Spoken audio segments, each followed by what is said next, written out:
नमस्कार साथियों। आज गांधी जयंती की आपको बहुत बहुत शुभकामनाएं। आज गांधी जयंती के उपलक्ष्य में हम ये देखते हैं कि गांधी जी की वर्तमान में क्या प्रासंगिकता है। जो आज से 100 साल पहले, 150 साल पहले जो गांधी जी का जन्म हुआ था और इतने सालों के बाद भी गांधी जी के जो विचार हैं उनकी वर्तमान में क्या प्रासंगिकता है, उसी के उपलक्ष्य में अपन लेके आए हैं कि बहुत सारी क्षेत्र हैं गांधी जी के, बहुत सारी फिलोसॉफी दी हुई है। उसकी प्रासंगिकता तो बहुत पूरे वैश्विक लेवल पे देखने को मिलती है, लेकिन उनमें से एक विचार है कि गांधी जी ने बताए थे 7 पाप, और उन 7 पाप हैं उनको व्यक्ति, समाज और देश को अपने जीवन से अवॉइड करना चाहिए, उनसे छुटकारा पाना चाहिए। वो 7 पाप कौन से हैं जिनसे व्यक्ति को अवॉइड करना चाहिए, उनको देखते हैं अपन। उनके अंदर सबसे पहले आता है, देखो गांधी जी ने जो 7 पाप बताए थे उनके अंदर आता है काम के बिना धन, वेल्थ विदाउट वर्क। उसके बारे में उन्होंने बताया था कि देखो बिना काम के यदि आप धन कमा रहे हो तो वो एक पाप के रूप में उन्होंने माना था।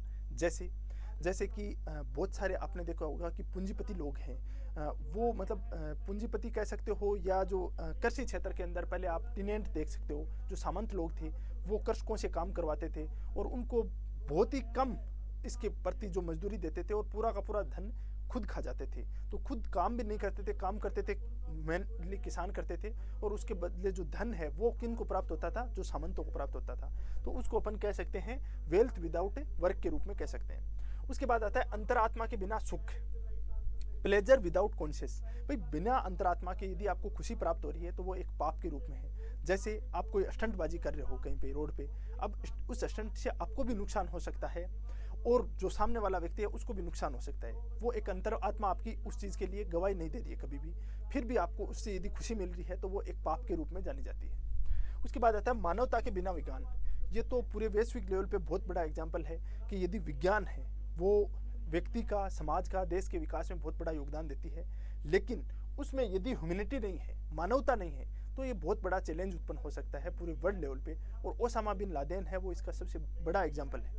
भाई उनके पास विज्ञान थी, विज्ञान की तकनीक थी उनके पास में, इंजीनियर थे, वो इंजीनियर थे, तब वो कितने बड़े स्तर पे डिजास्टर कर दिया। वहीं वो यदि विज्ञान नहीं होती, वो एक बहुत साधारण से आदमी होते तो इतना बड़ा हमला थोड़ी कर सकते थे अमेरिका पे। वो कुछ नहीं कर सकते थे, लाठी डंडों से कितना कर सकते थे।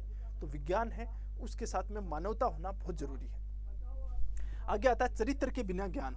यदि बिना चरित्र के ज्ञान होता है वो भी डिजास्टर साबित हो सकता है। यही चीज अपन वहाँ पे एग्जाम्पल सिद्ध कर सकते हैं, जैसे ओसामा बिन लादेन वाला, या अपन ये कर सकते हैं कि जैसे एपीजे अब्दुल कलाम है, उनके साथ में क्या था, नॉलेज था इनको बहुत ज़्यादा, और उनके साथ उनका चरित्र भी, कैरेक्टर भी बहुत हाई लेवल का था, तो वो आपको आगे बढ़ा सकता है। दूसरी तरफ आपके पास नॉलेज तो बहुत ज़्यादा है और यदि आपका कैरेक्टर गिरा हुआ है, चरित्र गिरा हुआ है, तो आप उस समाज और देश और विश्व तीनों स्तर पे आप बहुत बड़ा डिजास्टर उत्पन्न कर सकते हो। आगे उन्होंने बताया था कि सिद्धांत के बिना राजनीति। ये तो आप सबको पता है कि राजनीति के अंदर यदि सिद्धांत नहीं हो, सत्यनिष्ठा नहीं हो, उनकी जो कार्य है और उनकी भाषा है, उन दोनों के मध्य सामंजस्य नहीं हो, तो ये एक पाप के रूप में जानी जाती है। गांधी जी इसको इस रूप में भी परिभाषित करते हैं कि सिद्धांत के बिना राजनीति या धर्म के बिना राजनीति। धर्म के बिना राजनीति है वो मृत देह के समान है जिसे तुरंत प्रभाव से जला दिया जाना चाहिए। धर्म का अर्थ उन्होंने ये बताया था कि धारण करने योग्य, खुद का कर्तव्य क्या होता है, खुद का जो ड्यूटीज होती है उनका पालन करना धर्म बताया था उन्होंने। तो स्वयं की जो ड्यूटीज है, राजनेता है, उनको पालन किया जाना चाहिए। वर्तमान में तो राजनीति के अंदर जितनी बुराइयां हैं वो सब की सब इंक्लूड हो रखी हैं। झूठ, फ्रेब, अपराधीकरण है, या जो भी जितनी बुराइयां हैं आज किस हिसाब से आप देख सकते हो उसमें, तो वो सब इसमें शामिल की जा सकती हैं। बाद में आता है नैतिकता के बिना व्यापार। व्यापार है उसमें नैतिकता होनी चाहिए। जैसे कि आप इसके कई जगह आप इसके एग्जाम्पल देख सकते हो।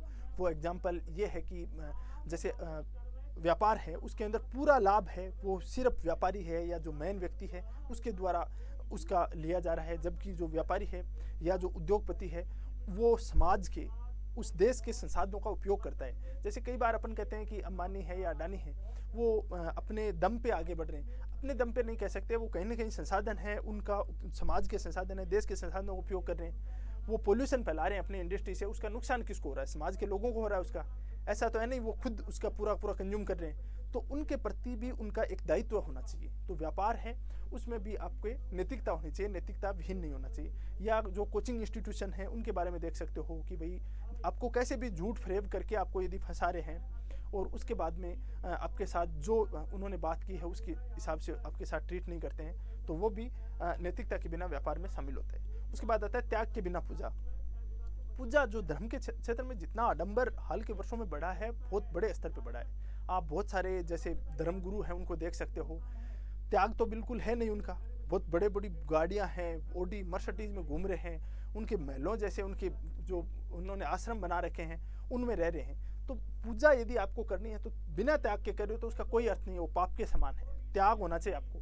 दूसरी तरफ आप हिमालय क्षेत्र है, वहाँ पे कुछ साधु महात्मा है, उनको देख सकते हो कि वो कितनी त्याग और तपस्या के साथ पूजा करते हैं। तो वो आपको यदि बिना त्याग के पूजा कर रहे हो तो वो पाप के समान माना गया है।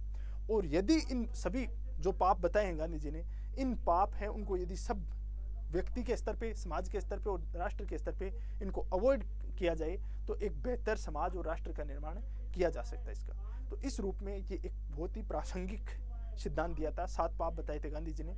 ये एग्जाम की दृष्टि से बहुत इंपॉर्टेंट है।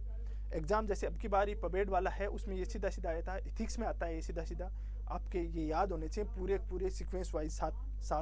साथ में आप एक इंसान हो अच्छे तो भी आपको इसे पालन करना चाहिए, केवल एग्जाम की दृष्टि से नहीं। आप यदि एग्जाम नहीं भी दे रहे हो तो भी आपके लिए बहुत इंपॉर्टेंट होते हैं। ठीक है, आज अपन ने आपको फिर से गांधी जयंती है उसकी ढेर सारी शुभकामनाएं। Thank you very much for discussion.